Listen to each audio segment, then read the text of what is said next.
Hello and welcome to Christmas. Today I'm proudly standing outside my town hall, and I know it's Christmas because we have a tree, we've got some lights, and I've even got a hat.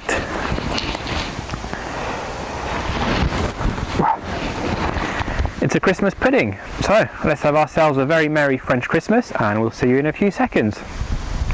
Right, let's go back in now because it's freezing.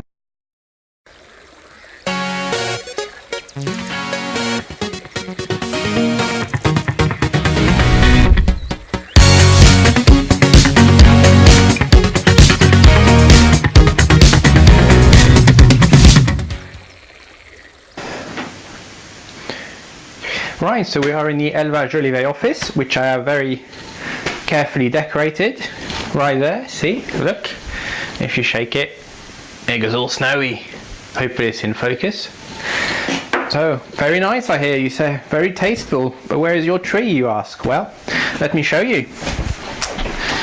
Because, without dropping the camera, if I just look out of the office window, I have a whole forest of Christmas trees. I would like to decorate one, but unfortunately my ladder's too short. Okay, so whilst we're up and about in the office, I'm going to show you my nativity scene. So nativity scenes in France are a big deal, and people tend to make quite large ones and collect the little pieces. My one's made out of cardboard. Now the first issue I have with nativity scenes is that with all these animals there, I mean, here we have a donkey, we've got some camels, we've got sheep, we've got cows, we've got chickens, we've got cats. I've already said cat, I can't remember.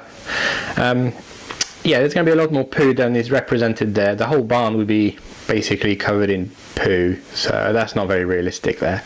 And I've adapted mine. So right at the top here we've got a little French flag, because I think Christmas is also the perfect time to celebrate the 5th Republic. Now, just like in England, advent calendars are incredibly popular in France. My one is a Kinder one. I don't know how ethical they are, but the chocolate is simply the best in the world. So let's just go ahead and open a little window. So today we are the 19th. A little early. Oh, my advent calendars were so impossible to open. Oh, we've got a little egg. Fantastic. And I'm going to open that up and eat it right now. Wow, perfect. One of the main differences about celebrating Christmas in France is that Christmas dinner is actually on Christmas Eve. There is no set roast dinner either. It could be all sorts of different types of food, ranging from various types of meat to seafood. So hooray for steak and mussels. Christmas presents are also traditionally handed out on Christmas Eve, and I've wrapped my one myself using the traditional paper and string method, and I'm going to open it now and see what I've bought myself. And it is, hey, it's a tractor with the trailer. There we go, so hopefully it's in focus. Now I reckon, I mean, it's a generic tractor, but it looks like it's based on the Fendt model. Any tractor experts out there, let me know what you think. Now another big difference is that in France we have no stockings. Boo! But we have something actually better, I think. Traditionally we used clogs. Now this is an original 1800 clog. Those would have been worn by a farmer, and you can see it's actually been worn, and the straw inside would have been instead of a sock, and that would have kept your foot warm. So just like stockings, you would put these by the fire, and what you put in there is you would have an orange, and you put that in there, and then you would have a selection of nuts. So then you put the nuts in the clog like that. There we go. And that would have been your Christmas treat for if you're a child, and you would have found that in the front of the fire. Next we're going to talk about Christmas pudding, and once again there's something we don't have in France, but who needs fruit anyway? We have what's called a bûche de Noël, which the direct translation is Christmas log, and is all chocolate with no fruit, and is designed to look like a log. You can see here, and it's all decorated, and that's what we have instead of Christmas pudding. Now this one is way too big for me, so I'm going to be taking that one back to England with me. However,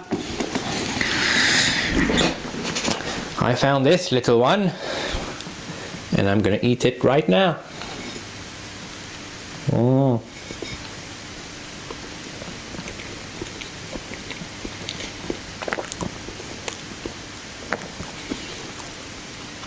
Hopefully this worked on the first take, otherwise we're going to have continuity problems.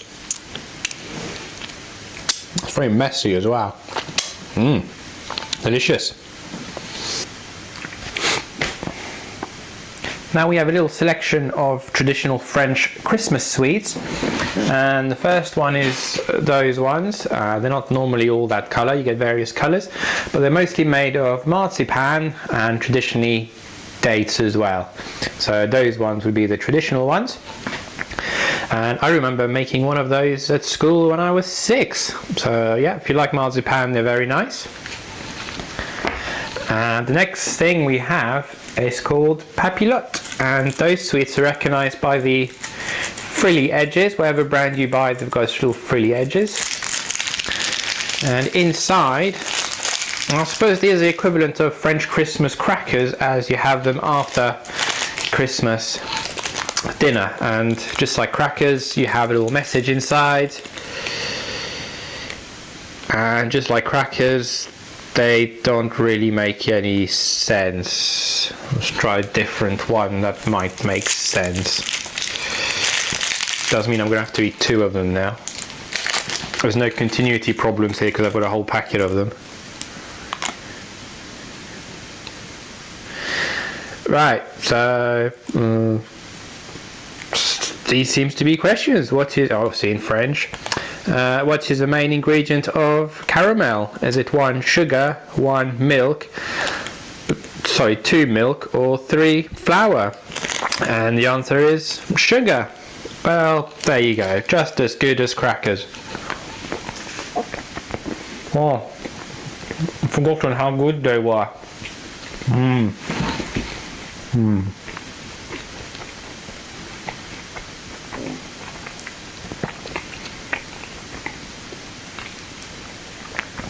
I got a whole packet of these. Nice. And finally, it just wouldn't be a French Christmas without wine. The more expensive the better. We're in the countryside here amongst farmers, so none of that rubbish about red wine being served at room temperature. Red wine is chilled. Now, I said the more expensive the better. I have paid the grand sum of €1 for this whole bottle. So here we go. We'll just have to be a bit careful because of the leather on the desk. Here we go. Well, cheers.